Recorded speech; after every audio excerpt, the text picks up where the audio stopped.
My stepmom's demand turned our sacred game night into an impossible ultimatum for my dad, her, or me.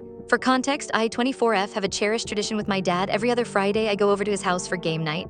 It started when I was 12 and going through a rough patch, and it's just stuck. It's not some huge event, we just order cheap pizza, play Uno or Scrabble, and talk about life. Honestly, it's one of the few things that still makes me feel like a kid in a good way. Enter my stepmom. She's never been outright evil, mostly just a chronic eye roller who views anything not centered on her as a personal inconvenience. She'll make passive-aggressive comments sometimes, but nothing explosive until this week. I showed up with a bag of snacks just like always. My dad was setting up the cards, everything felt normal, then my stepmom walked in. Bring that unmistakable "I'm about to ruin the vibe" expression. She glanced at the table and said, "Are we seriously doing this again?" My dad, in the most confused dad voice ever, replied, "It's Friday." She sighed dramatically. "I think it's time you chose how you want to spend your Friday nights, with me or doing this childish routine with her."